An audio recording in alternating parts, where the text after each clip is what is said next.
Okay, I think somewhere on the 8th of April, I received summons now. Now the executive mayor, after upon realizing that I won't back off, now he went to court now and sued me for 2 million rand. For doing what? Yeah, for defamation. No, he's alleging that now I'm raising baseless accusations, like letter of demand from the attorneys of the mayor, demanding that I must apologize. I'm defaming the mayor, and I'm raising baseless Africa. So yeah. Tell people of Madibeng and the rest of Save South Africa followers. Say tomorrow you get a motion to sit there. What are you seeking in the motion, and what are your prospects of success? Okay, look, in the motion we are saying that there are allegations which are in the fact that one. Okay. The mayor of Madibeng goes ahead and appoints her daughter. No? So the mayor is a male? No, sorry. Yeah, his daughter. And yes. Then, yes, and like as an intern in the Budget and Treasury Office. Yes. Yes, no? Without following proper procedures. Yes. No? And the second one is that the mayor, I would say these are allegations. Yes. No? Went and appoint we are told that is a whether side chick or baby mom. Yes. Yes. No? In George when the building collapsed. I don't know the companies, I don't know their owners. Yeah. Do you know if it was Edwin Solu's company, we would have known? Yeah, no, definitely. Look, I get where you are going. Yes, I'm going is... And I agree with you. Yes. No? But look, we can't... corruption has no color. True. There's no color. Give you a chance to speak. The reason is I want to know, would you advocate for building a high wall across the boundary of South Africa to protect our sovereignty? Look, if we have to build a wall, let's build a wall. I mean, a physical wall to block people. Tankers are a solution, or the actual cancer that causes places not to have water? No, water tanker can never be a solution. And if you stop, and we condemn it because that is a source of corruption. Yes, if you stop water tankers in your municipality. Machine politically incorrect. Good evening to our political people who are watching. I've got an interesting guest today. Msido, please tell us who you are and where you're from. My name is Monnakgotla. I'm a leader of Save South Africa civic movement, which is formerly known as SAVE MADIBENG. We used to be SAVE MADIBENG, and because we have grown exponentially, and now we have found ground in other parts of the country, and that dictated that we should migrate from being a municipal an organization that is confined within a particular municipal area, now to expand into a national organization. Tell our viewers, where is Madibeng? Madibeng is in Brits. Brits, it's in northwest. I think it is the far north of Pretoria. So what is your catchment area? Is it Okasi until where, and then the outreach where?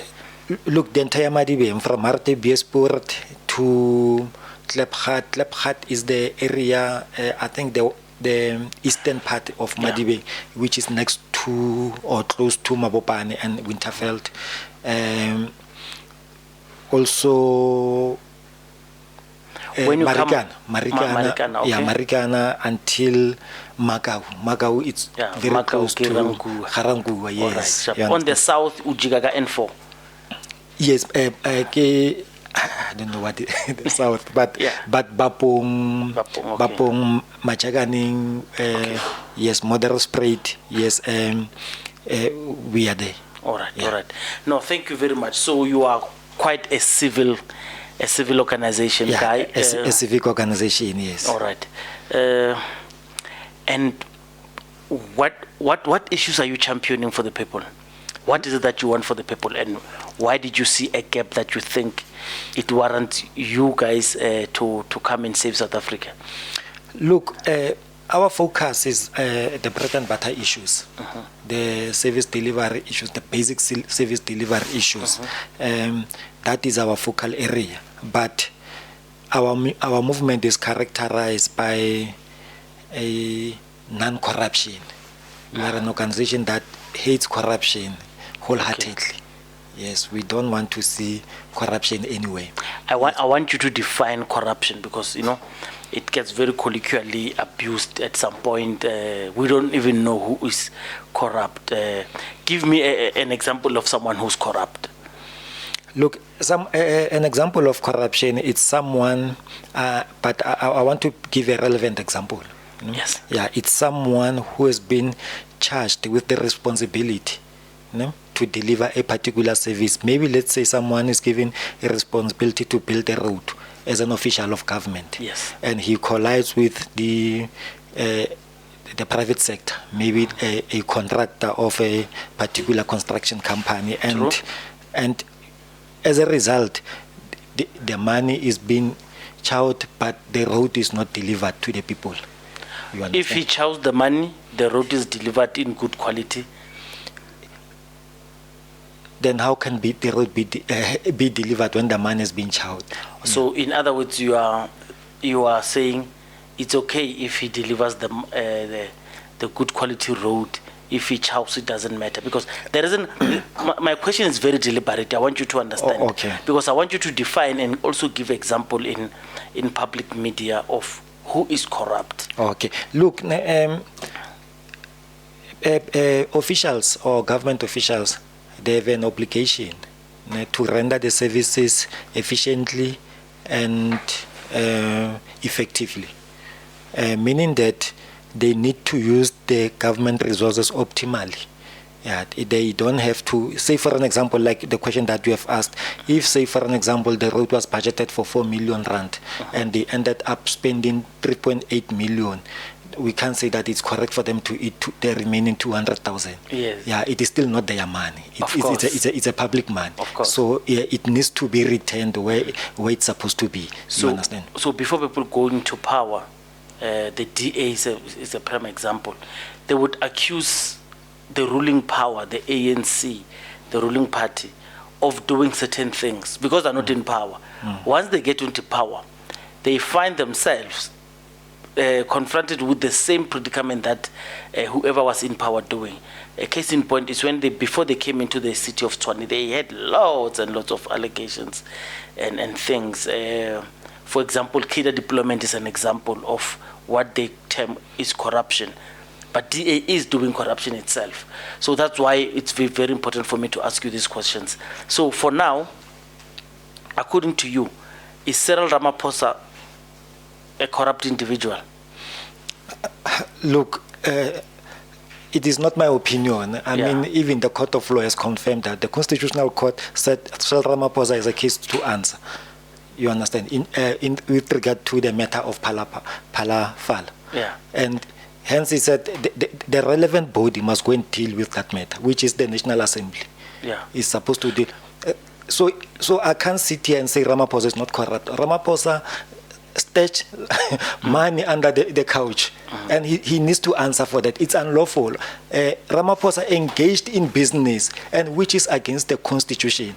The Constitution prescribes that the president doesn't have to get involved in any form of business, but he was involved, and it's something that he said with his own mouth. Yes. So Ramaphosa is corrupt? He's corrupt. He's a corrupt president.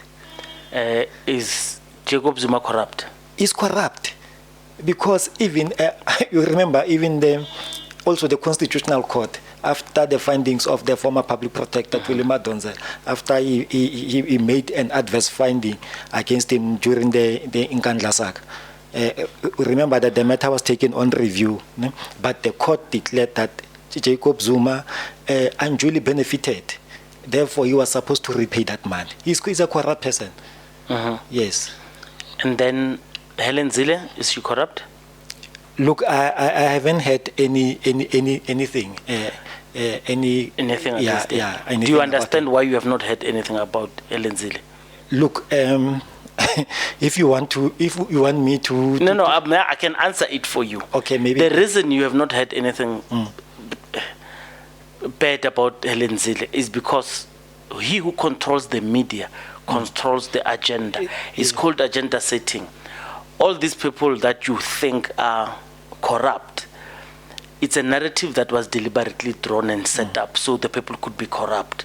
So I want to give an example. Now as we speak, MK has just concluded their Monnakgotla, they call it a Hoover, Monnakgotla. Yeah, over the weekend. Yes, in that, amongst them, it was big business people who were checked out of public domain because they were alleged to be corrupt. None of them has been imprisoned.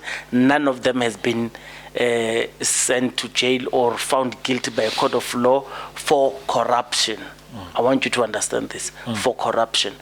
And the reason I'm stating this is I want you to be aware that the lines you are drawing might be blurred once you start operating. People will ask you, hey, but you've got a councillor, because we're going to 2026.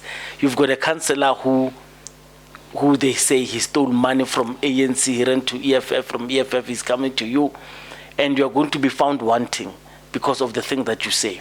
Helen Zille was found to have issues, Helen Zille herself, issues with, I think it's a son or daughter, even the public protector had almost the same issues. But because it's not media and it's not topical, it's not spread all over, you almost think of her as a very clean person. No. You understand? Yes. So that's why I'm saying, well, we don't have proof of Jacob Zuma being corrupt. Yeah.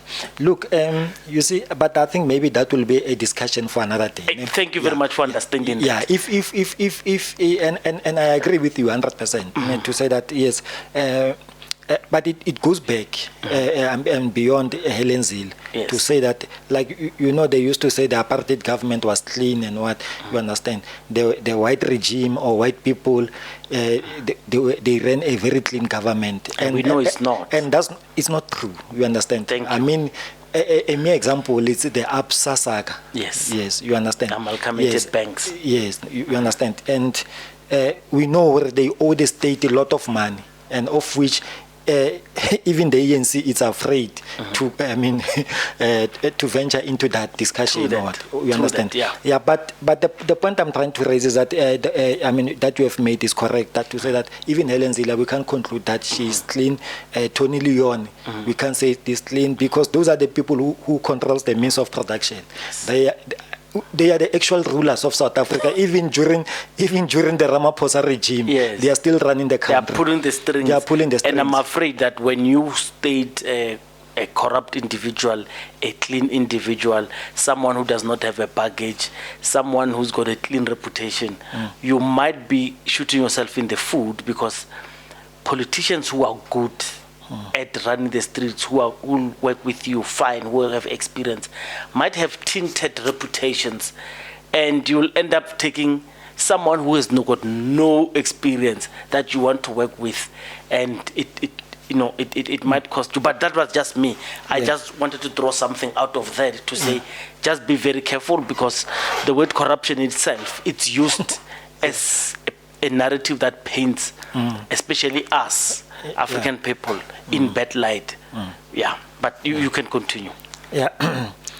Even South Africa, Save South Africa, what is it? Oh, okay.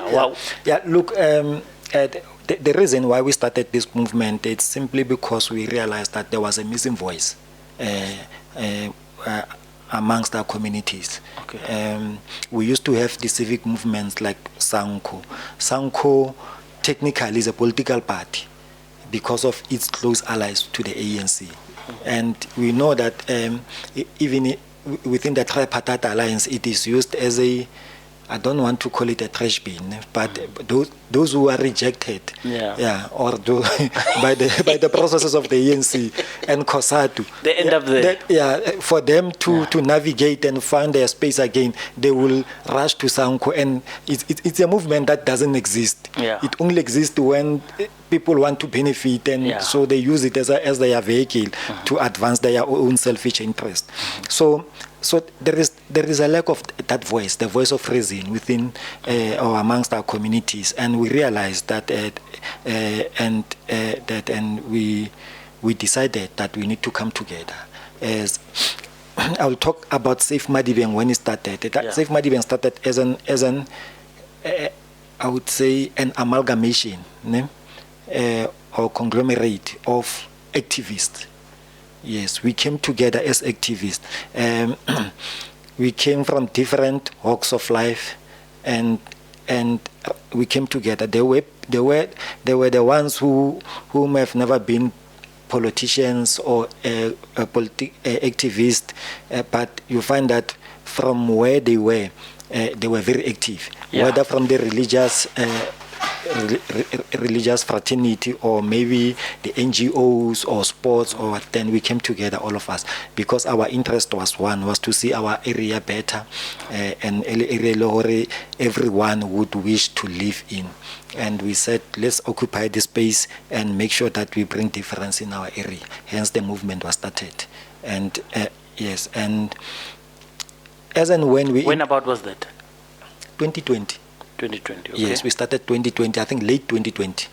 Yes, that after was, the corona hunger. Yes, after the lockdowns, and yes, it is when we started. And throughout our interaction with communities, look, there was this thing from communities. They were every time encouraging us or asking us questions. Why are you not standing for the forthcoming elections?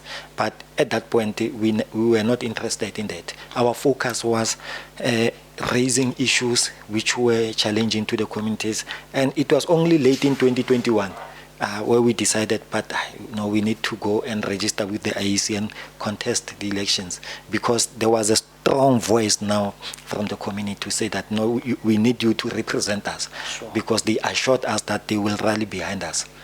You understand? So we ended up contesting elections only in Madibeng, and we managed to get 3 seats in the council of Madibeng and 1 in the district of Bojanala. That's very good. Yes, those are very good. No, we enjoyed popular support. Yeah. You understand? Unfortunately, the time was not on our side. We took decision. It was a very rash decision at that point, and without heavy any donations or any funders, but from our pockets, each one of us contributed, and we pulled it through. Yeah. Yes. So, how many seats do you have? 3 in Madibeng, 1 in Bojanala, district municipality. Yes. Okay. And are you using those to fund organization? Yes. Look, we don't get any donation, even a single cent from anyone. Yeah. Yeah. But what we are doing. Everyone says so. No, everyone says so. Jiggy placards are running all over. You have campaigns. We're wondering, no. Even our audited financial statement will tell you that. Yes, we'll confirm that. Look, the movement only survives with the councillors' contribution.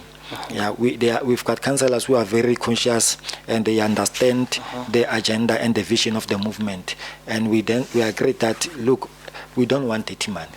Yeah, we don't want to be followed by our small Lanyana skeletons. You understand? Yeah. When we have to rise to prominence and people bartwarte the ace cards, we don't want that. So what is dirty money? Dirty money? No, it's. Look, you remember when the EFF was started, there was that thing involving Mazotti, illicit cigarettes, you understand?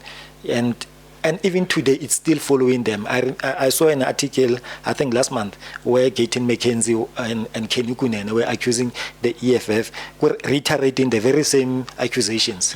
Yes, and you know, they spoke from the point of authority, as if they've got evidence. You understand? I agree. They started that EFF thing with them at the founding stages. You understand? The reason I'm asking you what is dirty money is you are never going at any stage of the organization, vet all funders. Yeah, that's true. That's the honest truth. Because you are at some point going to take money because you need it, not because it comes from a credible source. You know, those guys in Stellenbosch, their wealth, those billions, they were made off our back. Is that dirty money? Look, have you seen that every organization that has started recently, they rush to the Stellenbosch mafias? Because those guys, I was so shocked. Even those guys give you money if you promise to toe their line. Yeah, like for example, I will give example about Rise Mzansi. We know there were posters all over the place, and I was also asking myself, but where does these people get this money? Yeah, all of a sudden it appears, boom. What Oppenheimer's gave them 15 million rand. You understand? No, but you know when we say dirty man, look, you might be wealthy. You understand? We might know you as a business person. You've got your own money. We don't know how you make your money. If you give us donation, we won't decline it. We take it. Exactly. But you find that at a later stage, it is discovered that you are under investigation. The hawks are behind you. They're investigating that person, not the organization. You understand? Yes. So the point I'm trying to bring forth is that, look, we cannot take money from someone that we already know that, but this person, the character is questionable. Give me an example. No, I don't. I cannot mention names. Would you take money from Edwin Sodi? Look, Edwin Sodi, everyone knows. I mean, who Edwin Sodi is. What does everyone knows? Yeah. What would you take money from Edwin Sodi? No, in actual fact, I didn't want to go there and talk about names of people. No, that's close to your area. Yeah, no, but everyone knows who Edwin Sodi is, and we know that Edwin Sodi is a black businessman. No, but who works in tenders a lot. We do not know how many white Edwin Sodis are out there working. That's what I know. No, but with Edwin Sodi, remember, even the close proximity of the deputy president to Edwin Sodi, now it has compromised him. Is correct. Who was compromised? I'm saying Paul Mashatile. His close proximity to Edwin Sodi. Why? No, because they're saying... Because the media feeds you with these things. Because the media feeds you with these things. No, but I won't disagree. But remember that if that is the narrative that they are pushing, but I mean, why the people who are implicated don't give us the opposite? Do you know Edwin Sodi's company? Yeah, but I can't tell you the names of the company. Same as me. Yeah. Do you know who owns Big Five, Marianne Roberts, blah, blah, blah, all those big CEOs? I do not know them. But we know Edwin Sodi's name. Do you know the white companies that were involved in George when the building collapsed? I don't know the companies. I don't know their owners. Yeah. Do you know if it was Edwin Sodi's company, we would have known? Yeah, no, definitely. Look, I get where you are going. Yes, what I'm going is... And I agree with you. Yes. But look, we can't... corruption has no color. True. Has no color. It doesn't matter whether it's Edwin Sodi or Helen Ziller who's doing it. That is corruption. You understand? Yeah, it's unfortunate that many black people are the ones who get exposed. You understand? I mean, even with Jacob Zuma, we can say, and it's something that, look, I will keep on repeating, that Ramaphosa is the worst president that this country has ever had. And if we are saying that Zuma was stealing our money, now, what he did is nothing. It's close to nothing, as compared to Ramaphosa. But we say because Ramaphosa is protected by the white monopoly capital, then it will be difficult for us to can detect it at this current moment. But let him vacate that office, and we are still not going to discover that. But 30 years later, you will realize that, I mean, the damage that Ramaphosa caused in his 10-year term. You understand? And that's how white people are. They are well established. And even during apartheid, it's not that they were not stealing. They were stealing, these people. But they had a very sophisticated ways of stealing state money. So when Thabo Mbeki took over government from Mandela, we actually do not know what they achieved. Yeah. Yes, we do not know, because they were sweethearts of the Rainbow Nation. We do not know a lot. People are calling it the 9 wasted years of Msholozi. We don't know if it were wasted or not. But there are things, let me give an example. There are things that are clear to you and I. We could say, during Zuma's time, did he want free education? If yes, he wanted it. Did he achieve it? No. Why didn't he achieve it? Because he was not a dictator. He was running government on behalf of the ANC. Yeah. You understand? Do you know how difficult it is to prove that Zuma failed or succeeded? Do you understand? Yeah, I get your point. Yes. So someone will bring the Sheikh brothers, someone will bring the Gupta brothers, a scandal to paint him to look bad. But what he actually achieved, we do not know, because it's not as if he made decisions and followed his own policy. So it's very difficult. The reason I'm saying, though, is when you speak about Ramaphosa being the worst president, what measure, what yardstick are we using? It will be very difficult to prove it. So now we are dealing with perceptions About Ramaphosa. I would agree with you if we're saying there's no scientific proof that Ramaphosa is the worst president. Okay. The same way as there's no scientific proof that we had 9 wasted years. No, let me tell you. No one can prove to me that those 9 years were wasted. Got Jacob Zuma. There's no one who can prove to me that Jacob Zuma wasted 9 years. No, that one. What can you prove? No, about Jacob Zuma, I agree with you there. I mean, I don't believe that those 9 years were wasted. They were not. You understand? Yeah.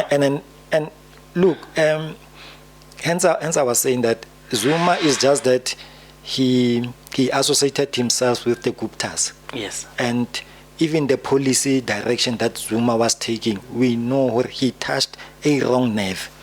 And look, the establishment is very ruthless. Yeah. You understand? Yes. And if they see that you are tampering now with their, I mean, they are bread and butter. Look, hey, they'll deal with you decisively. No, and he was dealt with. And unfortunately, they use your own brothers to deal with you. They don't just confront you. But you were talking about that even with Thabo Mbeki. Look, I will tell you even today, to say Thabo Mbeki failed us as a country when he was a president. You understand?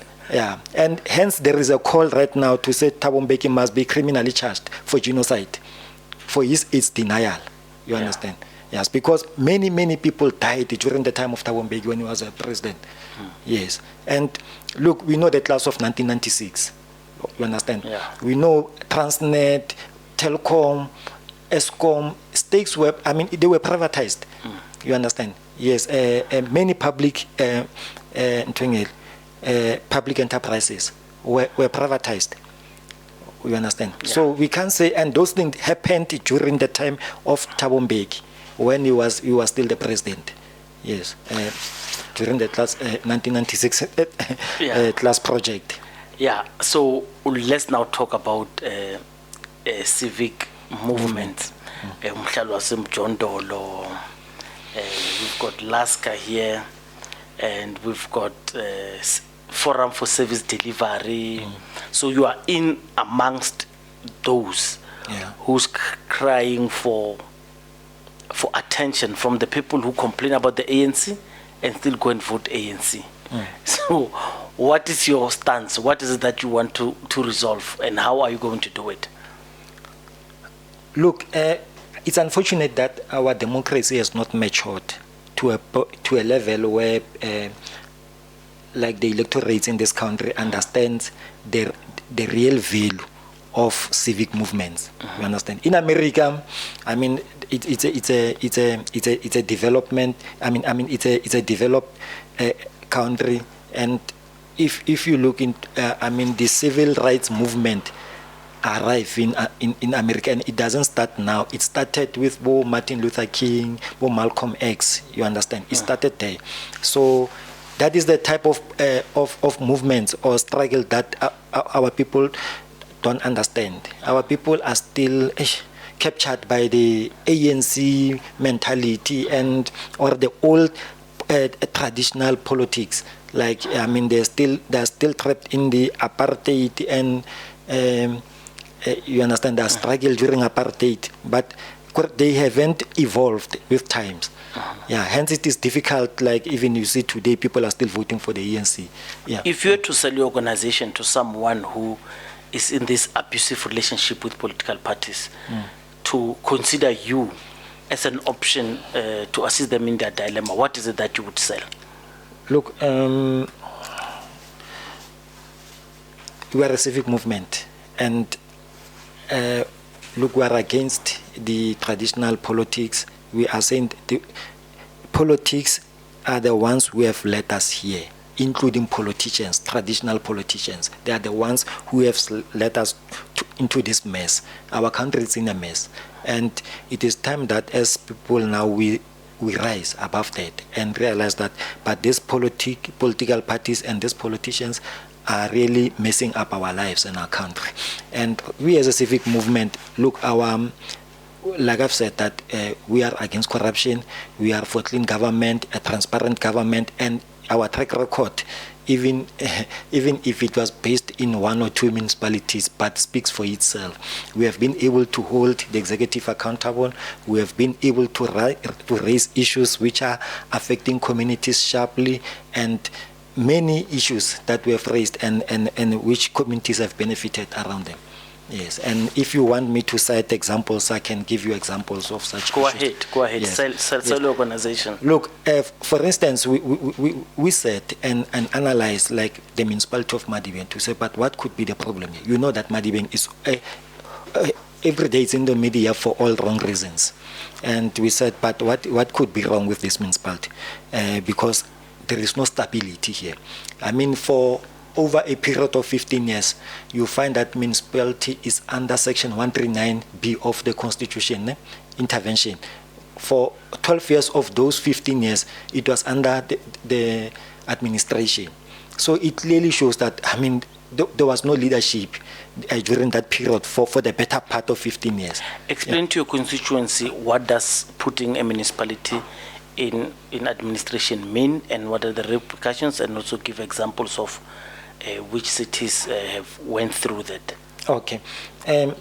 Look, in terms of the Constitution of the Republic of South Africa, it's Section 139. It talks about the intervention of the provincial government where the municipality is unable to fulfill its constitutional obligations, meaning that if municipalities is unable to pass a budget, if municipalities is unable to provide proper or quality services to the people. You understand? Municipalities continuously failing to give people water, then it really shows that it's failing on its constitutional obligation. Therefore, the provincial government has an authority to come and intervene. And it can, in terms of Section 139, it has it's Section 139, subsection 1, A. It says the provincial government must assist municipality before, like to build internal capacity. Yes, it can bring people from the province or anyone from any other sphere of government to come and assist with who comes with technical expertise, depending on where the problem is. And one section on Section 139(1)(b), it's where now the provincial government would say, look, as the municipal council, you have failed here, and you don't have the capacity to can even run this municipality. Now we are bringing someone or a team of people who will run this municipality on your behalf. You and understand? The councillors fall off. No, the council remains. Yes. And then what would then be the purpose of the speaker, the mayor, the municipal manager, if an administrator comes? They still fulfill their ordinary duties, no? But the administrator takes control of the municipality. It's like, for an example, if the administrator will develop a budget, obviously through the CFO, municipal manager, and then it will be taken to budget. But administrator is there to monitor day-to-day activities of the municipality. Yeah, and then Yes. what would then be the purpose of the municipal manager, the CFO, and the speaker in council? What would their role become? They still continue their roles, no? But under a strict supervision of the administrator. Remember that there are the functions of the speaker are the office of the speaker and its functions are as per the legislation, particularly the Municipal Structures Act, and they are mandatory. You can't just take away those legal obligations from the speaker, and including the municipal manager at that time. You understand? The municipal manager will work directly with the administrator. He cannot do anything unless it's approved by the administrator. You understand? In actual fact, putting municipality under administration, particularly under Section 1391B, is that you bring a supervisor to the municipality. Yes, someone who monitors. The supervisor is deployed there with his own employees to come and assist him. It will depend. Sometimes he can come alone. Sometimes he can come with a team. You understand? Yes, depending on what is the problem and which area they've identified as being problematic in the municipality. And in terms of Section 1391C of the Constitution, that intervention is where the MEC dissolves municipal council. And particularly around instances where municipality failed to adopt a budget, that one, even the Constitution is very clear that the council must be dissolved. Yes. When the dissolution takes place, what then happens to an individual called a ward councillor? Explain that. What are the repercussions? Yes. When council is dissolved, it means they fall off, meaning that councillors They are wind of their powers. Yes. And remuneration? From the day that the municipality is declared dissolved, then you are no longer council. There is no council. You become an ordinary citizen. Ordinary person. And within 3 months, the IEC must declare elections for that particular municipality. It happened in 2022 in Monnakgotla. We know that around September, the provincial government of Northwest dissolved that municipal council simply because there were internal squabble, internal fightings, and they could not fulfill their constitutional battles because where you find there are 2 mayors, there are 2 speakers, it means there were 2 parallel councils. And and then the provincial government decided not to dissolve the council. And in December 14 December 2022, they went into the by-elections and elect a new council. Yes. All right, no. And then you have not explained where your intervention is. Yes. How best can you, because we said people are abused by the career politicians and big political parties, and you come as a civil movement. What niche have you identified and that you think that this one you can sell to the citizenry and the voters? Look, speaking from the perspective of or the background of SAVE South Africa, because initially I was giving you the background from where we started as a civic movement, from SAVE Madibeng, migration or transition into SAVE South Africa. And the reason why we ended up maybe expanding our scope, it is simply because the people from outside Madibeng could see the good work that we are doing, and then they wanted to be associated with us. Like, for an example, there will be people from Mafike and saying, hey, we want SAVE Madibeng to come and help us. But you see, I mean, we are confined within Madibeng, and so it made it difficult for us to assist people. No? And also, not only Mafike, I'm giving, there were people in Tshwane, in Johannesburg, particularly towards 2021 election. They wanted to vote for SAVE Madibeng, but unfortunately, it was only in Madibeng. But we then said, they had started SAVE Mafikeng, SAVE Rustenburg, SAVE Tshwane, SAVE Johannesburg, you understand? But at some point we then realized that, this is not going to work. Maybe we need to come together and form one solid organization, civic movement. Yes, and that's where SAVE South Africa was born. Yes. The corporate identity there, those colors look more like Action SA. They stole our colors. They stole our colors. Okay. No. You know what? It's something that we had that discussion when the Action SA was started. Already we existed at that point, and there was a discussion to say, but why don't we object? Remember, they were taken to court.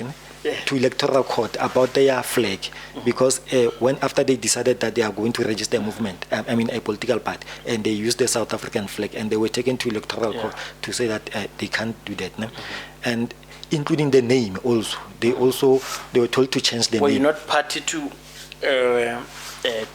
those court processes? No, we are not party. When they were gazetting, did you not feel the need to put in a disclaimer?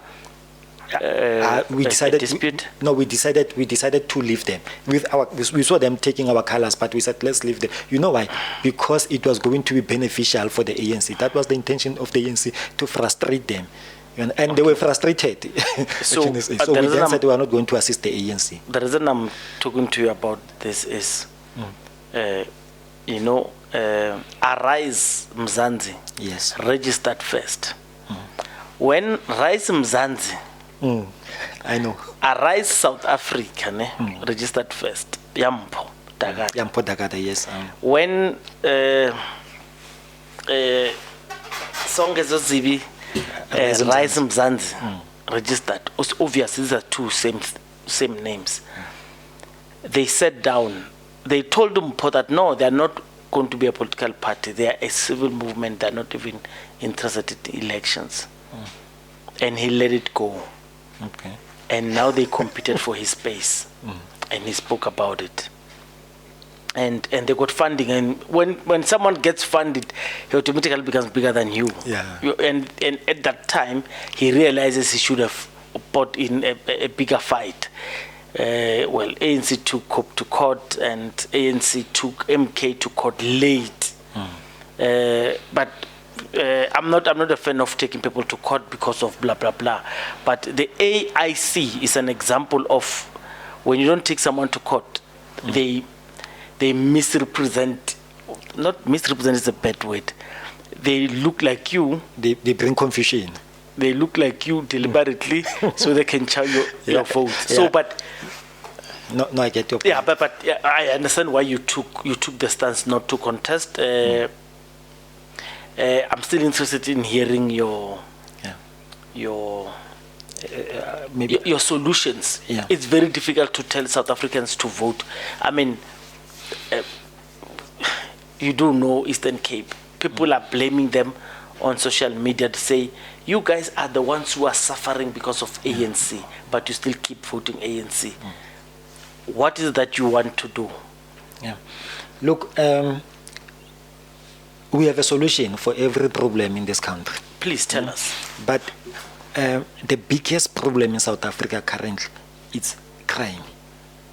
As we speak, it's crime. Is it the biggest problem? It is the biggest problem. Okay, let's hear the solution there. Yeah, because even those who are working, who can, provide for themselves, they still spend money trying to protect themselves because our government is unable to protect them.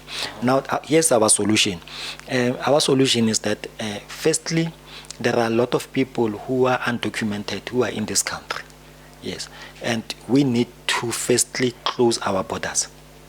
And we are saying this thing of border management authority, that is failed. It doesn't work. We are saying we've got a lot of soldiers who are sitting at Valhalla and doing nothing. And not only Valhalla, but in other military bases. They are sitting there doing... I want you to hold it there, and I'll give you a chance to speak. The reason is I want to know, would you advocate for building a high wall across the boundary of South Africa to protect our sovereignty? Look, if we have to build a wall, let's build a wall. I mean, a physical wall but to block as people. we speak, Yeah. there is a wall that is being built in the on the border of what is it, Mozambique? No? Is it Mozambique? No? Yes, Mozambique. Unfortunately, it's not a high wall. It's they only built it to prevent vehicles to pass through. Yeah, the they are borderline. making trenches so you won't drive through. Yes. Yeah. No, they are building a wall with concrete slabs, like no? Yes, but it's not a high wall. Yes. Look, Donald Trump did that. He built a wall between, I mean, New Mexico And he failed. and Mexico. No, but he built a wall. Unfortunately, it was demolished after he vacated office. But he built a wall. But he failed. There was an intention. There was an intention. It's very difficult to control human hunger, the human condition. And there are things that you could solve and eliminate or reduce the need for people to cross. I was asking another gentleman who was sitting there to say, let's say you are building a wall in Limpopo River. Which side? So this is the Limpopo River. Where do you want to build the wall? This is the river. Where do you want the wall to be? On the South African side or on the Mozambican, on the Zimbabwe side? No, depending where is our border in there. Our border is in the middle of the river. They have the river. We also have. We have a river. We share the river. Yeah, we share the river Okay. with Zimbabwe. Yeah. It's a natural boundary. So where do you want the wall? Look, I'm not in a position to can tell this. Yeah, you must build a wall here. I think the relevant people will find a way. And No, you are relevant now because it's important that we know where do you want the wall. Do you want it strictly in the middle so they keep their river, we also keep our river, but there's still a wall that separates all of us. Sydney, I want you to understand that some things look like solutions but they're not practical. So I want to understand, where would you want the wall to be built? Because Donald Trump failed, and one of the reasons he failed is because of such things. let me ask you, maybe, but I know you are not here to answer questions. Yeah. But look, during apartheid, there was no influx of foreigners, and where was the fence which was built? That's exactly. So you are going exactly where I want you. I said you could eliminate and reduce these problems of people coming through. Let me give an example. I said, where do you want the wall? And you're not giving me the wall. It shows you that maybe it's not even practical to use the option of a wall. Other thing that could be practical is close avenues for people to want to come in. If someone jumps the wall and they come and work in South Africa, if they come here, they can't find work. And whenever they want to do illegal businesses, they are caught easily. And our laws, let me give an example. If someone walks through, remember most of our borders, there's nothing that even shows you that you have crossed. You just walk through with a baby on your back or with your baby on your tummy. And once you're in South Africa, you can go to a hospital. They can't deny you service. Do you agree? You can't deny you service. No, Then I agree. you give birth, then that child becomes ignore the processes and the legal terms and stuff, but that child is going to be born in South Africa, is going to be raised in South Africa. That person goes and works, they live in South Africa. If you make that to be difficult and you force the other government to take care of their own people, it might stop. But the difficulty is it's impossible to do that. And I was telling the Patriotic Alliance guys that what you are trying to do, you are going to end up killing people. You are now on the line of human rights issue. Because those people are not, yes, you are not good. You are going to kill people. Because the reason they cross is not because for fun. It's hunger. They're coming here for hunger. Yeah, but you know what? I was coming there, no? Yeah. Yeah, but I was saying that you cannot, attempt to resolve the problem internally when there is still an influx. Contain it first. You understand? prevent people from coming in. Now you are left with the undocumented immigrants who are in the country now. Now, how do you deal with them now? The dilemma the ANC created for you is now, do you understand now? You could wake up tomorrow and start dealing with illegal foreigners. But everything that you are going to do will be a human rights violation. Look, you understand that? Yeah, no. That's what made it very difficult. And you know why? No? And you know what? And the organization, the Helen Suzmans will stand up. You know, in actual fact, there are laws in the country currently as we speak. No? Everyone is ignoring them. Yeah, everyone is ignoring them. Yes. I mean, I understand that we shouldn't create a conducive environment for them to even want to come to South Africa. We need to, in actual fact, chase them because there won't be any opportunities for them, or they will. They will know that should we cross the border, we will be imprisoned. Yeah. No? Yeah. But the point I'm trying to raise is that, look, any solutions that you'd want to bring into the problem to resolve the issue, the crisis that is here, firstly, you need to you stop the problem from occurring. Yes. And the damage, before you can start fixing the damage, we stop them from coming in. Then we are left with those who are internal. Now, hence I've said that soldiers need to be deployed. We need, the police have no capacity to can provide safety and security in this country. The SAPS has failed this mark, and not because of they are they don't have the expertise, but because of their number is not sufficient. And it's because maybe they are eating.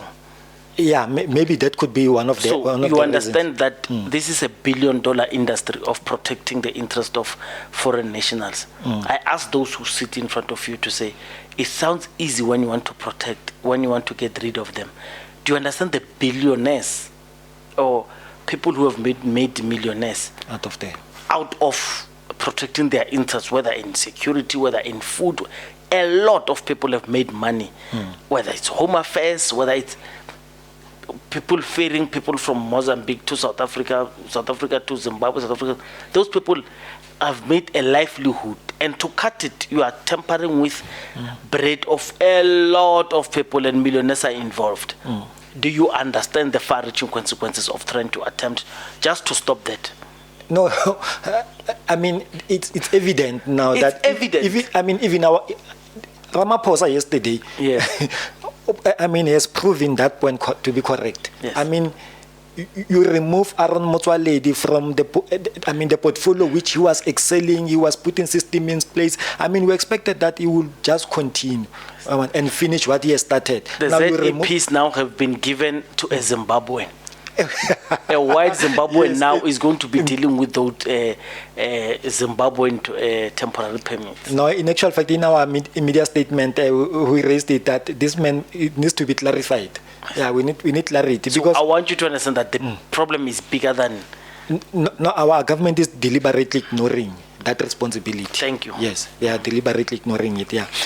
But we understand that certain individuals are benefiting, and they are making millions and billions out of that. In closing, I want you to say the stuff that you wanted to come and articulate here, and the thing that you think we've missed in the podcast, so you can articulate. Okay. Yeah. Look, we as SAVE South Africa, we believe that we will be capable to deal with the real challenges facing this country, being one issue of illegal immigration. And because it contributes a lot into crime. Yes, and we are an organization that believes that resources of this country are sufficient for all South Africans who are living in South Africa. They are sufficient. Unfortunately, we've got people who cannot be accounted for and who are depleting our resources. Firstly, we need to remove the illegal immigrants. That's where the problem is. Number two is that we need to remove corruption from our government. Anyone who's corrupt needs to be removed from government. And we will be calling, I think, but that will be campaign that we are embarking on later on, that we need a review of our criminal laws. No? Yeah, we can't have a person has stole billions of rands and you give him 5 years suspended sentence. after being found guilty. Look, in North Korea, when a mayor, a former mayor, is accused of corruption, is tried and found guilty by the court of law, you know what is the penalty for that? Death sentence.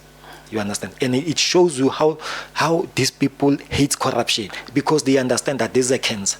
It's a cancer that is not going to kill the current generation. Even the coming generations, they are still going to suffer the consequences of, you understand? So you acknowledge why I tell you that it's very difficult to talk about corruption. For example, who's a corrupt politician that will be easy to take now, take him to the gallows, to have him hung and die for corruption? And you said Ramaphosa, the first one, Ramaphosa. yeah, Ramaphosa. I mean, it's a refute. No, but I wanted to say it's a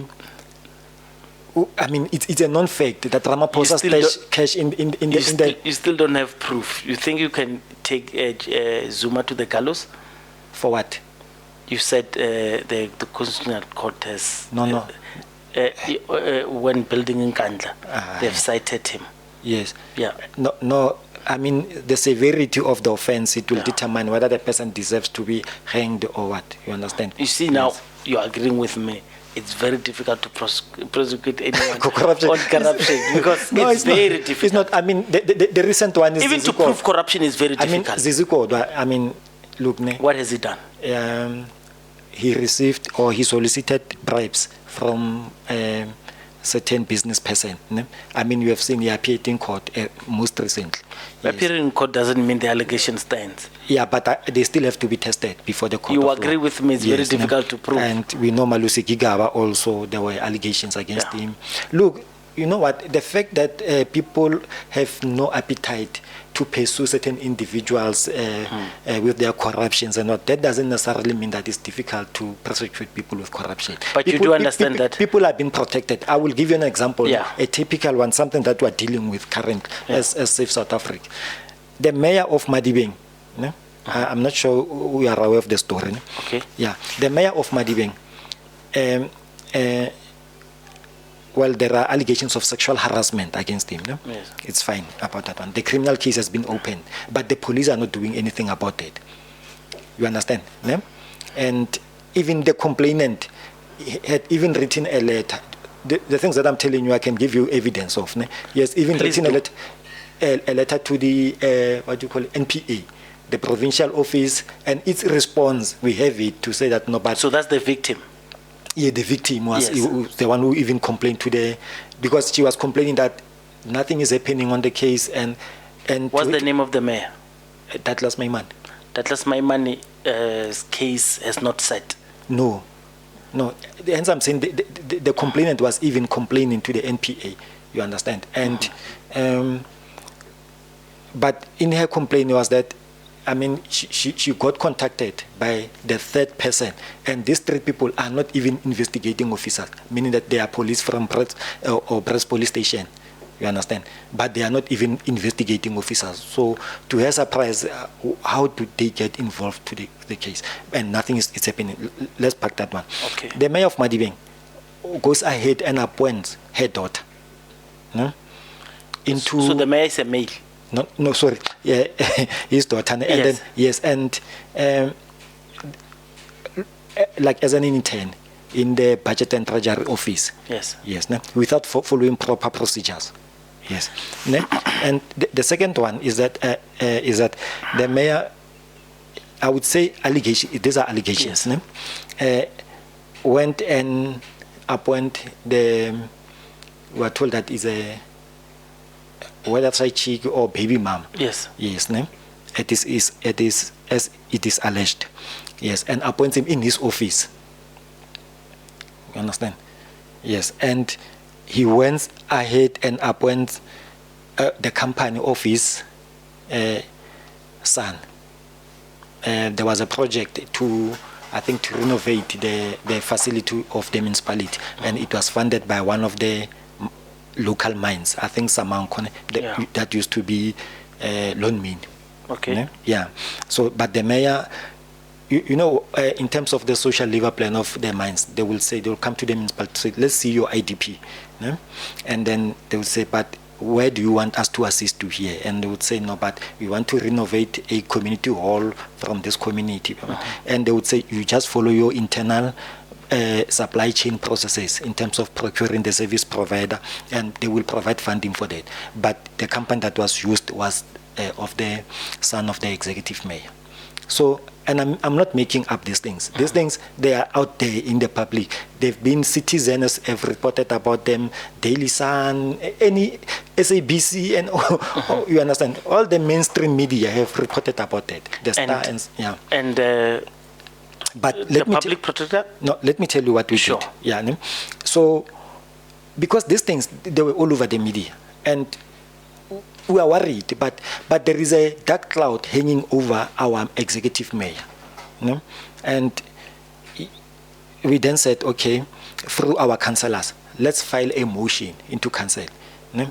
And requesting council to obviously deliberate about the allegations. But before that, then you find the personal assistant to the mayor now writing a letter to the ANC in the Bojanala region, no? To the secretary to say that ANC, look, the executive mayor is doing this thing, this and this and that, and all these things that I've mentioned. And he says, I can provide evidence if needs be. Do you have the letter? Yes, I've got the letter. I've circulated the letter to all media houses. Daily, I mean, the Star Citizen wrote articles after that. No? Okay. Yeah. Then I will give it to you. Thank you. Yeah. And after he even published that letter on social media. Who? The personal assistant of the mayor. No? It's Tsepo Muka. Okay. Yeah. No? He published the letter on social media. So I saw the letter on social media. Yeah, but over and above that, I'm saying this, so I also wish he can see this. I'm throwing him under the bus because of his conduct. Who, the mayor? No, the PA. Yeah. Okay, let's hear. Yes. No?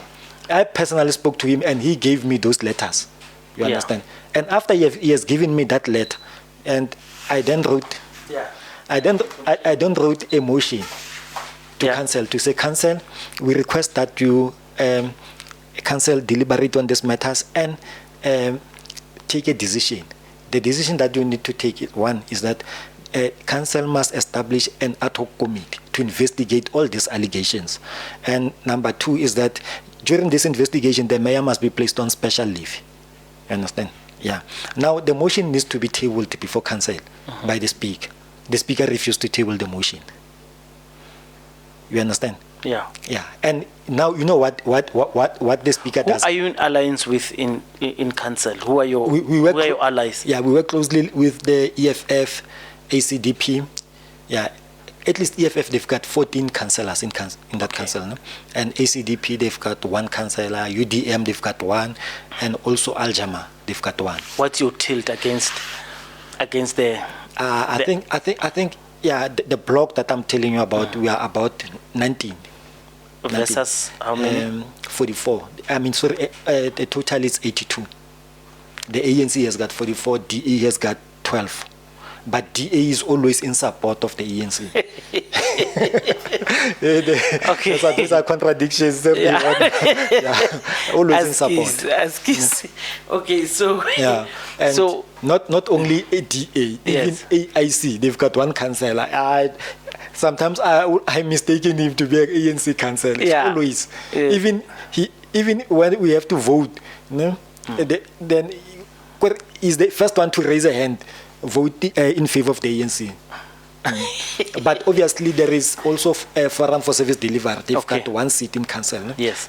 But that person was given a position to be, because they are in alliance now. Yes. No? Yeah, they are in coalition, particularly in Rustenburg. Yes. Now, what the forum for service delivery did, they used their coalition within Rustenburg to benefit them in other municipalities within Bojanala. Now they said we want the seat of chairperson of MPEG. Yes. It's a Section 79 committee of council. Yes. Now, so they gave it to Forum for Service Delivery. So now they are voting with them. Yes. You understand? Look, numbers don't matter, ne? Yes. But here what we're saying, we're talking about substance now, to say that these are issues and they need to be investigated.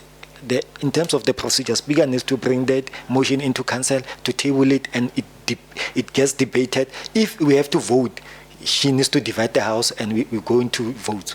And those who vote in favor or against, they will vote. So are you telling me that the Speaker is using his powers to thwart your attempts to have the motion exactly voted on? Yeah, definitely. So let me tell you, I will demonstrate to you. Yes. Look, after submitting the motion in council, I submitted it, I think, around the 20th of February, because it was towards the next ordinary council sitting, on the 20th of February. On the 22nd, I received letter of demand from the attorneys of the mayor, demanding that I must apologize. I'm defaming the mayor, and I'm raising baseless allegations and not. You understand? So the deceased letters were sent to you in your personal capacity. The what? The letters from the lawyers. Yes, they were telling you. Yes, they were sent to you me in my personal capacity. Yeah. And then even on their letters, they cited the executive mayor in his personal capacity. Yes. Yeah.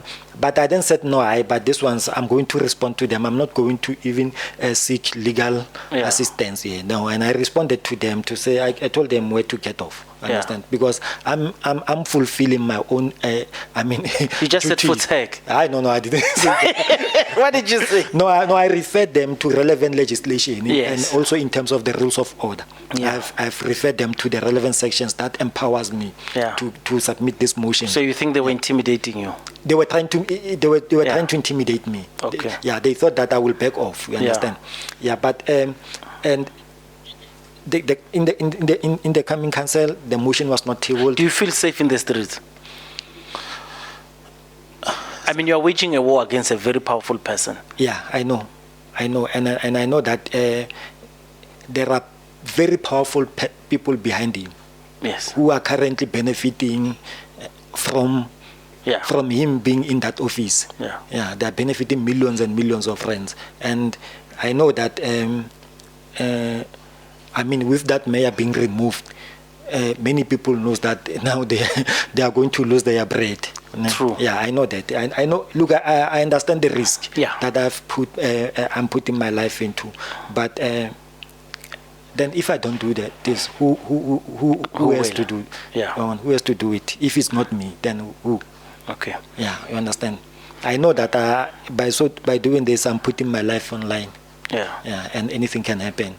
But with the grace of God, it will never happen. Because it's very difficult as a civilian. Because as a civilian, you are just... Because you guys are not politicians, full politicians. You are activists. And coming from, as a civilian, you crossing a line. You become civic organizations who are fighting career politicians. Yeah. And that comes out very difficult at some point. Yeah. And I'll tell you why I'm saying at some point. Because you can't even institute legal proceedings whenever you are blocked. For instance, you're saying you are failing to have the speaker. No, wait, I'm coming there. Okay, sure, please do it. No. Look, it was the council was scheduled, I think, around the 28th, the 27th of February. Then the motion was not tabled. Well and good, but I wrote letters to the speaker to say, Speaker, I want reasons and evidence of the reasons that you are providing me. Yes. Now you are saying that she could not table the motion because there were matters, which are relying on the same facts, same motion in that which are still pending in some judicial bodies. She didn't specify. You understand? Yeah. Now, but as I wrote a letter to her to say, please give me those matters. If there are cases, give me case numbers, which courts, and who referred those cases, and when did you learn about those cases? Yes. You understand? It was important, that one. Yeah. Now, even today, she has not responded. I've wrote her many letters to say, hey, I'm still waiting for those that information. Yeah, which cases are still pending before the courts? which prevents you to table this motion. Even today, I've read many letters. Okay, I think somewhere on the 8th of April, I received summons now. Now the executive mayor, after upon realizing that I won't back off, now he went to court now and sued me for 2 million rand. For doing what? Yeah, for defamation. No, no, he's alleging that now I'm raising baseless accusations against him, and I'm tarnishing his name and all that. So he wants 2 million rand from me on as a lawsuit. Yeah. In March. It was I received the summons from the sheriffs. I think around the 8th April. So shouldn't the sheriffs come in when there's a case? So there was never a case to have you interdicted or maybe no, he went protection order. No, they went to High Court. Mayor, through his legal team, they went to High Court. After you ignored that letter? Yes, after responding to them. Yes. And because even when the motion was not tabled in council, we fought in council to say we want this motion here. Yes. You know, Mosaubo, Julius, they Yes. used to fight in parliament. Yes. Yes, the same thing happened. We fought. But I think at that point, the mayor realized that we were not going to stop. Yes. Particularly maybe understanding my character. Yes. He knew that I was not going to stop. Now he wanted to push back. Now he went to court and I was served with summons, and I consulted my legal team. They responded. Yeah. They submitted a notice to defend the matter go court. We said then go court. So We'll when meet are in you court. going to court? We don't know, ne? But over and above that, what we did, my legal team, we sent a letter of demand to the mayor through his attorneys to say that we're giving him 15 days to withdraw the matter from the High Court. Ne? Yes, and otherwise we were going to apply for exception. What does that mean? Exception means that we are saying to court that the court must throw out the case of the mayor, ne? Because the facts that he's relying on cannot sustain the cause of claim. Mm-hmm. Yeah. Where in a simple term, we're saying that there is no prospect of success, and even the evidence or the documents that he was supposed to present to court, I mean, he did not do that, so that to give us time or maybe to empower us to can file. Who's paying the mayor's legal fees? Because you say he's doing it in his personal capacity. We're still getting there. We're still. It's worrying me now. He's still going to account for that. Yes. He's still going to account for that. Don't worry, we're coming after him. He's still going to account for that. So what's the answer to the question? Who's paying? We don't know, and we want to know. Oh, okay. Yeah, we want to know. All No? right. But the acting municipal manager will go after the acting municipal. She must provide us with that information. You understand? Yeah. But before we act, we investigate first. Okay. No? And once we have evidence, then we start raising the matter. Understand? Okay. Yeah. Now, after 15 days passed, the mayor didn't object or didn't withdraw the matter. Then we made an application at the High Court. No? Mm-hmm. Yes, Pretoria High Court, and an application for exception. We are going on the 21st of August. We have secured a date through my attorneys. The 21st of August, we are going for that case. So what is happening on the 21st of August? The application that we've made for exception, that the court must throw that case of the mayor outside. Ne? But remember, we're going to argue here. Mm-hmm. We're going to demonstrate to the court that these are the issues. This is a case before a case. It's a case before a case. Okay. It's an in limine, like in limine, like a preliminary matter. Yes. Yeah, we have raised a preliminary matter. Yes. Okay. You understand? Yeah. And now, but fine. And there was another ordinary council which sat on the 31st of May.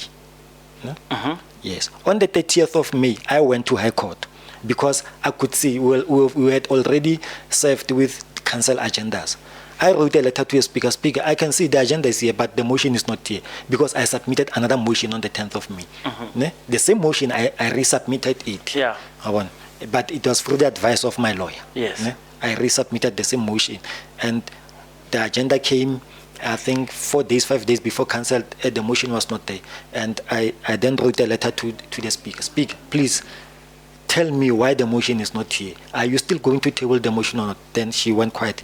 Even she doesn't respond to my letters. On the 30th of of May, on the eve of ordinary council, we went to High Court. We wanted to interdict the council from sitting. And the case, we made an urgent application. Yes. Those people ran like headless chickens. And then? Yes, yeah, no, but... Did you have the motion? No. Unfortunately, because we had to argue agents now. Yes. No, but the judge said no, but... It's not urgent. This is not a matter of life and death, so there's no agency here. Okay. You can still make an application on a normal court rule. Okay. Yeah. So the council proceeded without a motion. It's fine. Yes. And last week Friday we had another special council. No? The speaker didn't table the motion. We fought in that council. They even asked the securities to remove me. Okay. So as it stands, I asked you a question. You said you don't receive a single cent from someone. Are you getting sponsorship for your legal? No. So who's forking out this? I mean, amongst ourselves, then we say, how much do we have? We've got 5,000. No, now I can, 10,000. You understand? But we still have a bill that is outstanding with our attorneys. Okay. Yeah, a big bill. All right. Hey, you see? So, yeah, but it's a battle. It's a battle that we are prepared to fight. You understand? It's not for us. It's for the people of Madibeng, the battle that we are fighting. Not only people of Madibeng, the people of South Africa. So tell people of Madibeng and the rest of SAVE South Africa followers, say tomorrow you get a motion to sit there. What are you seeking in the motion? And what are your prospects of success? Okay. Look, in the motion, we are saying that there are allegations which are in the public domain against the executive mayor, of allegations of corruption, or those allegations that you spoke of. Yes, and you want sexual harassment. And you want a committee. We said we want an ad hoc committee to investigate. And then you've got rules of engagement, if that ad hoc committee needs to be there, because what I'm afraid of is... No, the council will during that sitting where it debates a motion, yes, it will establish the terms of references. Terms of reference, and yes, then he wields a lot of power because he's the executive mayor and he's got majority of the seats. What if he swells that ad hoc committee with people in the majority are sympathetic to him? No. Look, say for instance, but obviously because he can give you the motion, knowing that he can beat you with the majority. One thing that we are not going to allow is that the ad hoc committee be constituted by people who are from Madibeng and not municipality. No, we want people who are independent, people from outside. Maybe we can appoint a legal firm. A law firm. Yes. Yeah, we can appoint a law firm and then it runs with the investigations. Who proposes that? Because I want you to understand that the balance of power still lies with him because he's got money. He's got not only money outside council, but he still have a lot of influence in council. Because should he lose that little battle, it's got far-reaching consequences for other councillors as well. So I'm saying, what are your prospects of success? Should he give you that thing and that ad hoc committee, because that's what you want?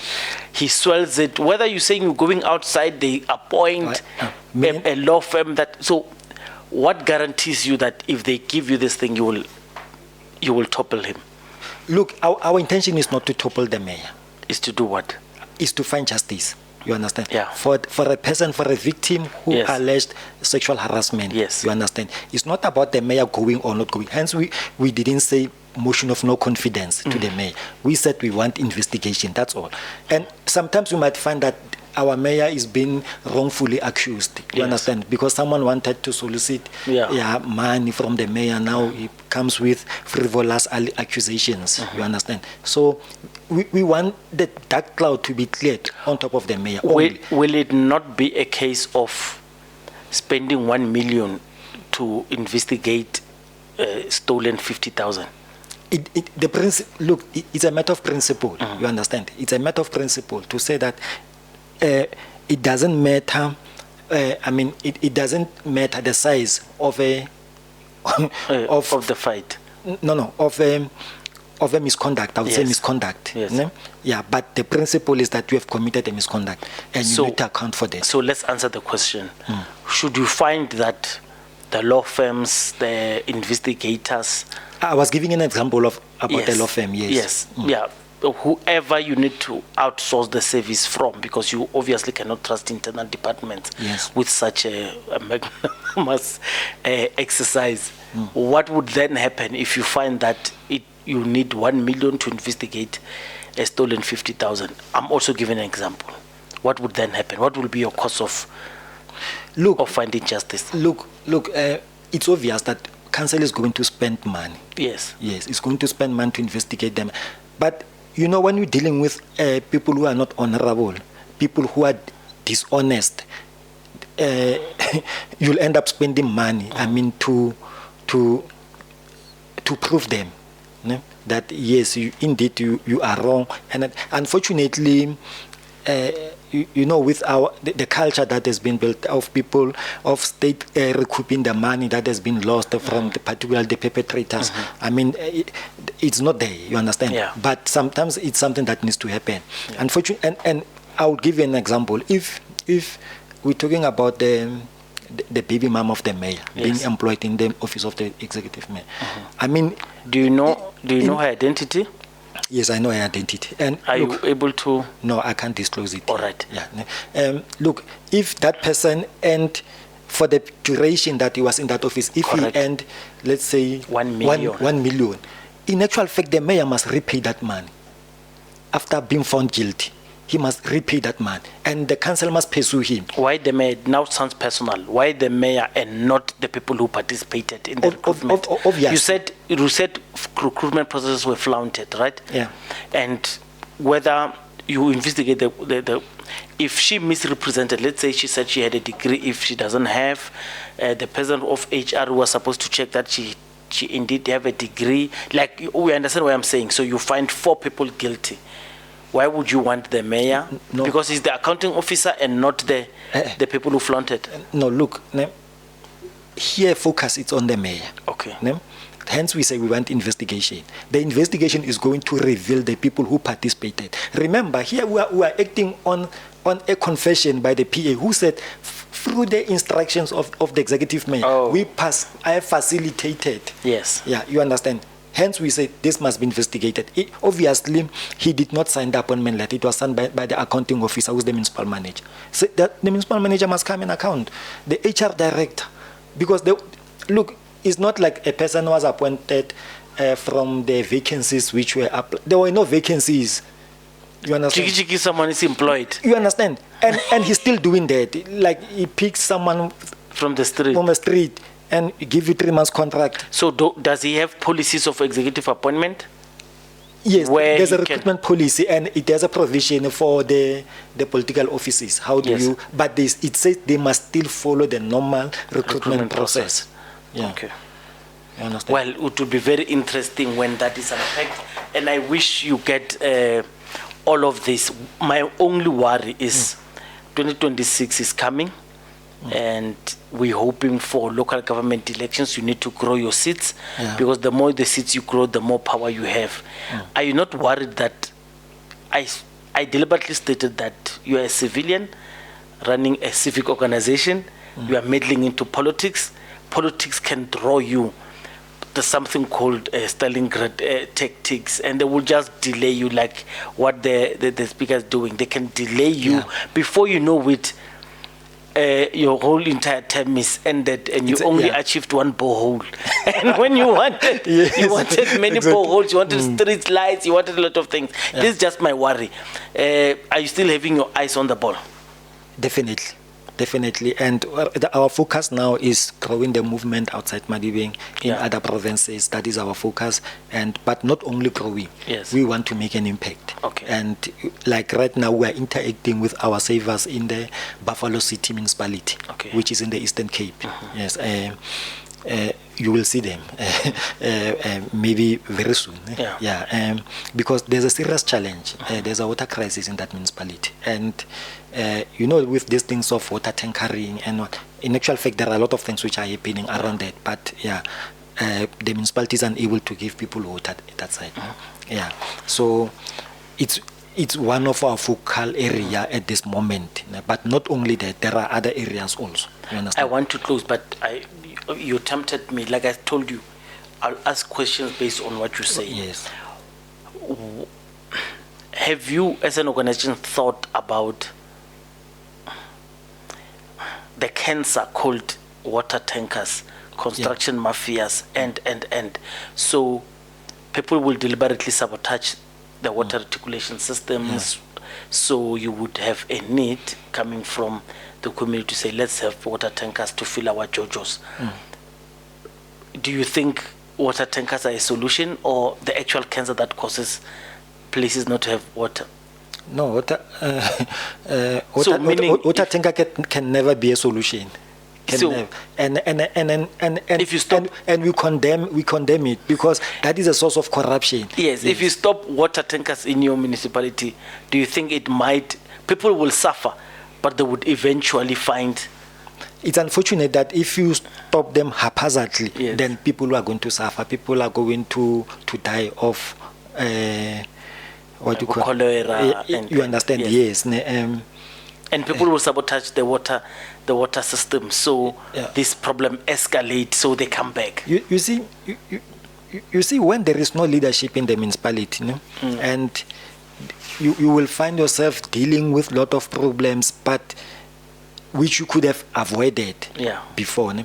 I mean, I will give you an example, and I've seen it even in Tshwane, that it has been the problem. Even though we know in Tshwane this problem was created deliberately, particularly by ANC, upon realizing that they are going to lose this municipality, of establishing the informal settlements all over the place. You understand? Now the water tankers have been stopped by DA. They want the new system of these water tankers. Yes, we understand. So even it's all over. It's that problem is everywhere. It's not only in Tshwane, in Madibe.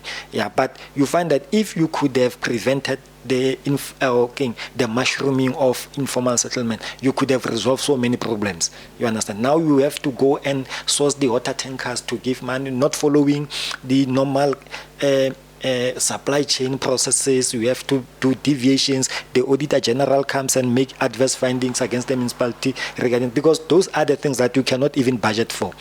You understand? You are not allowed to do those things. Those come as an intervention, but people have made it a norm that I taught tankers because that's where they get money from. You are on. Msido, close. Let me give you an opportunity to close, so you could cover something that you think you had on your chest. You want to cough out. Yeah, close for me. In closing, I would say to the people of this country that this Save South Africa is a movement of the people and driven by the people. The movement that has the interest of the people at heart, and that we are prepared. We are prepared to go an extra mile in ensuring that our people, the dignity of our people, is being restored, and we know the things that are stripping our people of their dignity. Yes, it's poverty, it's hunger, it's joblessness, and insecurity. I mean, like lack of security. Yes, no? And also yes, I mean, and lack of access to particular education. Yes. Few closing questions. How many municipalities do you want to contest in 2026? Look, we want to contest all the municipalities in the country, okay, but with a focal area on Gauteng and Northwest. Does your council that you sit in Madibeng have cameras where deliberations are seen live, either recorded or? They're supposed to be, no, there are no cameras, but as and when the speaker deems it fit for him. Would you want such? Would you want all sessions to be recorded, to be available to? Yes. No, hence I'm saying that as and when the speaker deems it fit, then he brings the cameras and the sitting is broadcast live. The public could see it. Yes. Yes. But because you will understand at that point, maybe she would want to shine. Yeah. Because depending on the matters on Yeah. the table, then she would want to shine, and you will bring cameras. But when the real matters are being Yeah. debated, they don't want cameras. Msido, let's agree to Yeah. close it, my brother. Thank you very much for coming, and I hope the very best for you. Around 2026, let's sit again and talk, and let's see. I hope you come off this storm, because it's a very difficult storm. I hope you survive it, and let's see how much you can grow Save South Africa after 2026. Yeah, no, I really appreciate it, and yeah, I'm looking forward to our next interaction. Thank you very much. Thank you.